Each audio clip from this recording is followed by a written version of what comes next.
C'est sûr que je suis un petit peu crevé là, je suis même un peu malade. Ah mais j'en doute pas Michel, mais ça aurait été dommage de repousser la reprise. C'est parce que quelqu'un de très important me l'a demandé. C'est pour ça que j'ai accepté. Ah, vous deviez être heureux de parler au Père Noël. Comment vous savez? Ah, il me l'a dit. Ah bon?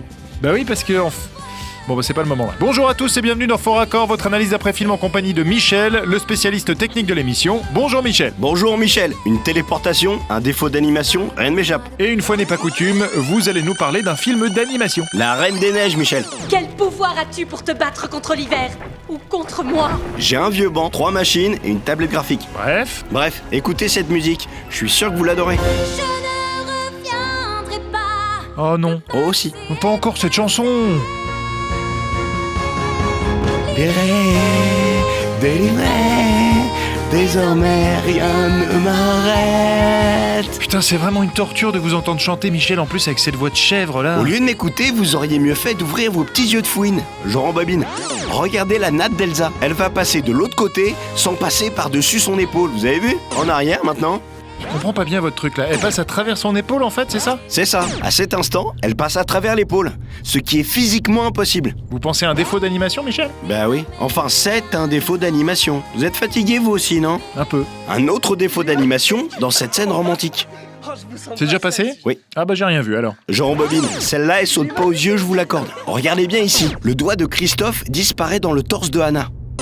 Ah ouais. Peut-être un avant-goût de ce qu'il va lui faire après le générique. Oh mais que vous êtes lourd mon dieu. Appelez-moi Michel. Ce garçon a un grain. Ah non. Enchaînez Michel. Bah oui, c'est ce que je fais. Regardez cet extrait, Michel. Anna. Alors, rien. je vous la repasse. Comme vous le voyez, elle se trouve théoriquement à plusieurs mètres de l'escalier. Jusque là je suis d'accord. Elle galère un peu, et clac, elle se retrouve au pied de l'escalier. Ah ouais.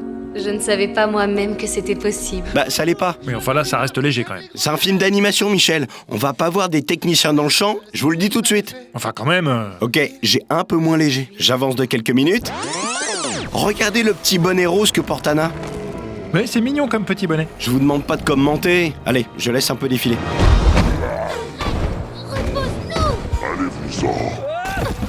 Et hop, son petit bonnet a disparu. Pause, là c'est évident. En même temps elle s'est fait têche dans l'escalier, elle a pu le perdre son bonnet. En même temps, elle le porte juste après. Et vous allez me dire qu'elle l'a retrouvé et qu'elle s'est empressée de le remettre. Je vais vous dire, ça enlève toute crédibilité à la narration. Mais faut vraiment que quelqu'un lui dise. Me disent quoi? Que c'est un dessin animé Michel. Et ça excuse tout alors. Regardez cette séquence. Hans porte une épée à la ceinture. Enfin, pour être précis, il porte un fourreau dans lequel il y a son épée. Le monstre des neiges se dresse devant les soldats. Il s'appelle Guimauve. Peu importe, Hans dégaine l'épée. Et quoi? Et voilà, je voulais vous montrer ça. Eh ben on est vachement content, ça valait le coup hein. Non mais attendez, vers la fin du film, voilà, Hans n'a plus son fourreau, il a plus son épée quoi. J'avance un peu. Là on voit bien qu'il n'y a personne autour d'eux. Michel, c'est laborieux votre explication. J'avance encore. Vous qui êtes si malin Michel, dites-moi d'où il sort son épée notre copain. Je sais pas, de son boule. Ah bon? Et là, écoutez, on l'entend dégainer en hors-champ. C'est son boule qui fait ce bruit métallique? J'ai entendu Michel, calmez-vous. Vous êtes d'accord que c'est une gaffe? Tout à fait, une belle gaffe. Voilà, c'est ça. Et maintenant, allez-vous-en. Non, j'ai pas fini. Je vais vous montrer quelque chose de sympa. Un petit caméo, ça fera plaisir aux mioches. Allez-y Michel. Vous savez qui c'est ça? Non? C'est Réponse. Elle est pas blonde Réponse? Si, Elle a pas des cheveux genre de 30 mètres? si. Donc c'est pas Réponse. Si, mais à la fin du film, elle se les coupe et il change de couleur. Tenez, regardez. Ça, c'est une image de Réponse et Eugène. Ah oui d'accord. Encore un petit caméo. Dans cette scène, c'est très bien caché. Vous voyez, sur l'étagère? Laquelle? Celle au milieu, derrière la boîte en bois. Laquelle? La deuxième. Je vois rien. Ici, là, c'est Mickey Mouse. Vous le voyez, Michel? Oula, c'est Mickey Mouse ça? Oui. Mais comment vous faites pour voir ça Michel? C'est un truc de dingue. Je termine avec le générique de fin. Dans les films, on voit souvent des mentions du type « Aucun animal n'a été blessé durant le tournage » ou des messages sur le fait que les propos des personnages ne reflètent pas les opinions des gens de l'équipe, etc., etc. Là, les mecs se sont amusés à détourner ce genre de truc. Regardez, ce petit paragraphe humoristique fait référence à la scène où Christophe dit que tous les hommes mangent leur crotte de nez. Je vous laisse traduire, Michel? Oui.